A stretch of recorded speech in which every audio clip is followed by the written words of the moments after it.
Great morning for a lawn renovation. Grab your Joe and let's go.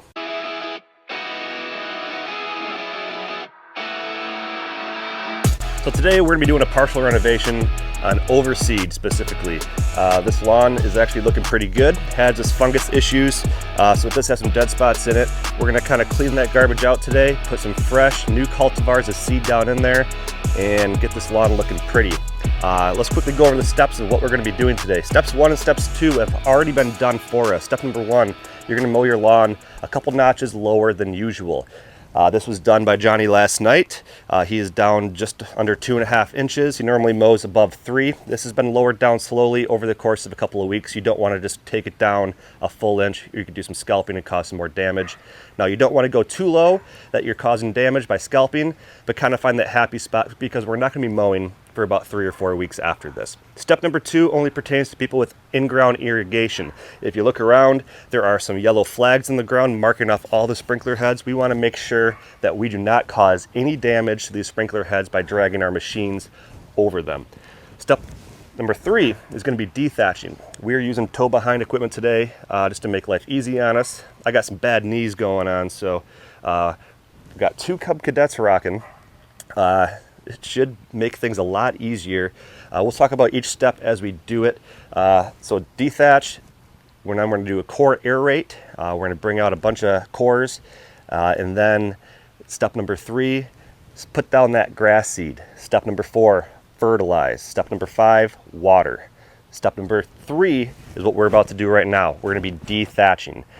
There's plenty of different equipment that you can use for this process. Today we're using a toe behind, like a drag dethatcher. This is probably not the best tool to be using for this, but it is for bigger lawns. Going to make the job a lot easier. And for my smaller lawn at home, sometimes I use my Sun Joe dethatcher, which is actually corded. You can get a battery powered, something like a Greenworks, or you could go rent a gas power rake. And these things tend to tear your lawn up a lot better than this drag behind thing. So we're gonna go over and over and over until we're happy with it. Today's goal is to beat the crap out of this lawn. This is a good opportunity to take some frustration out on your lawn that has been, built up throughout the season for maybe some frustration. So let's get to it. Let's beat the crap out of this lawn.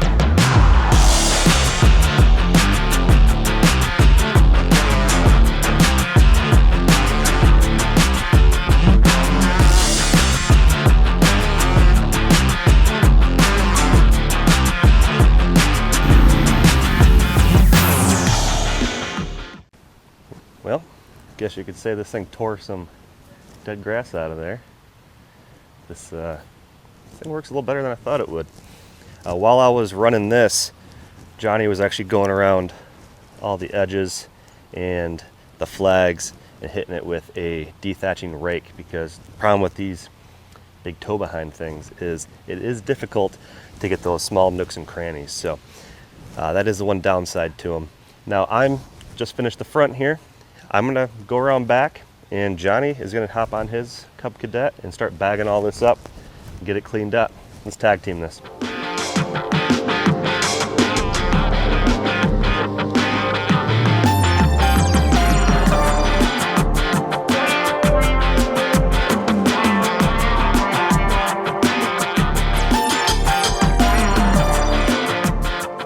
I forgot to talk about why dethatching is so important for this project. We want to get all that dead material out of the lawn.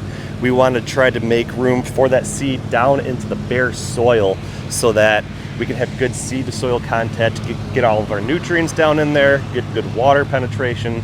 It's just a good thing to do to get that lawn just cleared of all that garbage that was down there, especially since we had a lot of dead grass from fungus that has been treated and cleared up, but there is a lot of dead stuff that we got out of here. It's definitely a big project. I'm glad we got the 2 mowers rocking today. Now on to the aeration. We're going to do a toe behind aerator. You can also rent core aerators from a local rental place or maybe a big box store. But the point of doing a core aeration is to get big deep holes into the soil so that we can, one for one, get rid of compaction. This lawn does have compaction, so it helps with compaction. It's going to help get nutrients, water into the soil, airflow down into the roots, And also it's gonna make some nice little pockets for the seed to drop into. And all those cores that we're taking out of these holes, we're gonna leave on the lawn. And after just a couple of days, that will break down into like a nice little top dressing on top of the seed. And it's just good for the lawn overall, doing a core aeration. So let's hop back on that mower, let's get it.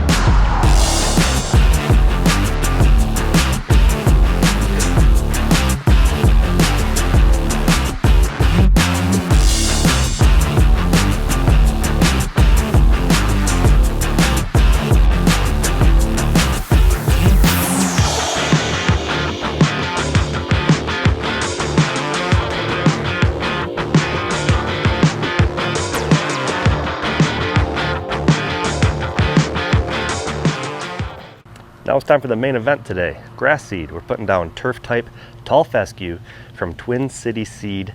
It's called Resilience. It's their house blend of 4 different cultivars. All 4 cultivars are amazing. Some of them are lateral spreading, which means they help fill in the bare spouts. I like tall fescue for this lawn, especially because it's drought tolerant, disease tolerant, and the dark green color. As you can see, there's not many trees in this neighborhood, so it gets a lot of sun. So drought tolerant is key. I like getting seed from Twin City Seeds because they have good quality premium grass seed, blue tag grass seed, meaning 0 crop, 0 weeds. There's no fillers. You get 100% grass seed essentially is what you're getting, and it's going to be the best quality that you're going to be able to get your hands on. So let's get out there, let's spread some grass seed. We're going to start with a drop spreader around the flower beds just to make sure we don't put any grass seed into the flower beds or maybe around the perimeter of the property. And then we're going to put the rest in the broadcast spreader. Let's down.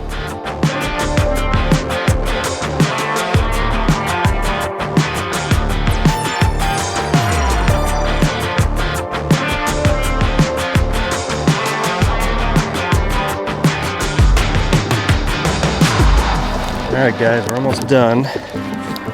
Lastly, we got some 19 fertilizer going down as our starter fertilizer. Got to make sure you feed that baby grass, give it plenty of phosphorus, get growing, and nitrogen as well. Lots of starter fertilizers out there. If you want to use a balanced fertilizer like this, you can. But if there's any question about it, look for something that says starter right on the back.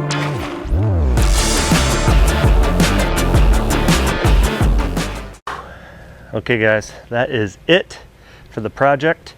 Just to recap, mowed low, marked the sprinklers, dethatched, aerated, spread seed, quality seed, spread fertilizer, starter fertilizer, and the last thing we're going to be doing is setting our irrigation to go 3 to 4 times a day, like 8 to 10 minutes a zone, just enough to keep the grass seed wet. You don't want to oversaturate the lawn.